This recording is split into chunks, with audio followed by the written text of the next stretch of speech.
Please welcome Peighton to the stage to present her talk, Step Aside and Let Youth Change the World. When I was 8 years old, my twin brother Bryson and I started our first business. I know, that sounds crazy. 8 years old seems way too young to start a business.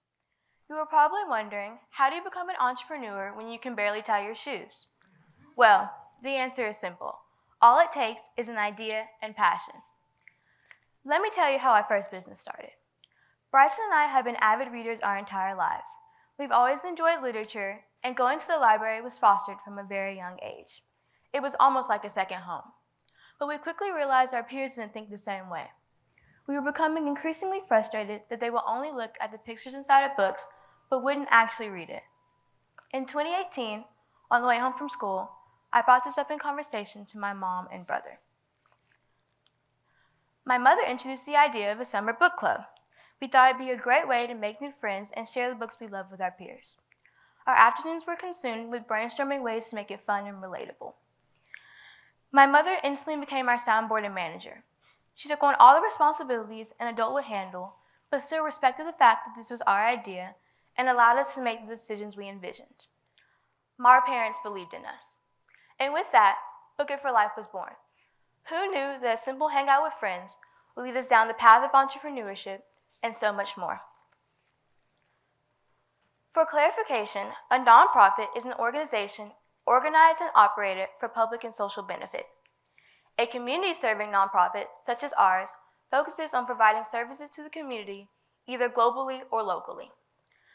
Our book club was a free service with up to 6 locations, 5 of them being in the libraries prior to COVID. But Book It for Life quickly turned into a social club. As a social club, we focused on participating in fun activities, doing community service projects, and learning to work and inspire each other. This became a hub of free thinkers, empowered by being in a space led by people of the same age, and learning and branching out into leadership too. As we grew, our opportunities did as well. We quickly realized that there were so many children with extraordinary ideas that the world deserved to see and hear about. But who could they share their visions with? Who would listen? There's an old adage that says, children should be seen and not heard. You can interpret this phrase any way you like, and I mean no disrespect when I say this, but that adage is no longer true. I mean, just think about it. If children are our future, why are they being silenced?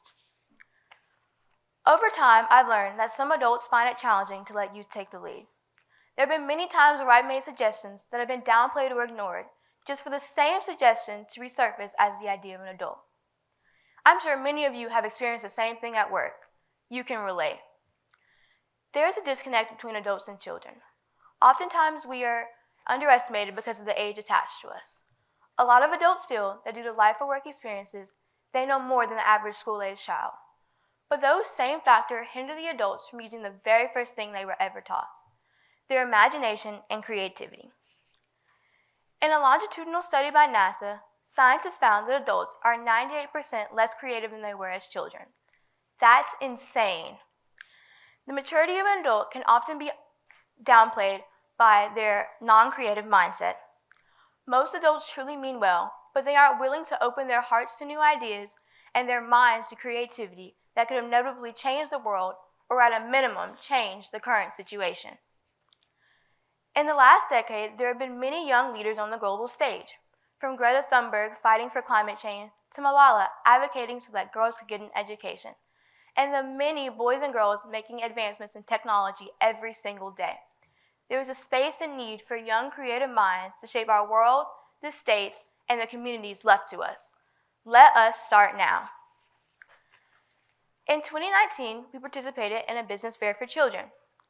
The fair was fun, but if I'm being honest, it wasn't available from everyone. From that moment, creating a space for all children in the Mid-South and surrounding areas became a goal of ours. And with that, our second business, the Memphis Children Business Fairs, were born. Through the fairs, I have seen well-meaning adults take over the booths of their children and jump in to answer questions asked by judges or patrons. These small factors can hinder the children from using their imagination and innovation. Entrepreneurship is not for everyone, but there are valuable takeaways in experiencing the planning and execution of your own idea. Throughout the last few years, I've had to speak to a variety of adults about my businesses. It was fun and terrifying, but over time, I learned to be confident in my skills and my abilities. As we know, creativity is a prominent skill that children possess. But when you are running a business, you are instilling it throughout your adulthood. If you use it, you won't lose it. It also teaches networking opportunities and managerial skills. Business owners learn how to identify problems, think critically on a day-to-day basis, and create job opportunities. Entrepreneurship sets students up for success. When you create a business or goal, you are fostering the ability of originality, which often depletes as you get older. Growing and fostering these skills can help you get into a good college and have a successful career. But children cannot do it alone. They need strong, compassionate adults to be there to support them.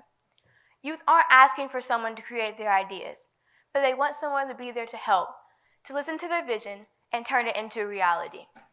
Expressing our ideas can be hard, but with guidance from a trusted adult, you will see the youth flourish. And to the youth who hear me today, just know that you are powerful enough to change the world. So keep dreaming, keep doing, and keep letting your voice be heard. Don't let anyone stop you. And to the adults, I implore you to take time to look at the youth around you. Help them foster their dreams and turn it into a reality. Together, youth can change themselves, their communities, and ultimately the world. Thank you.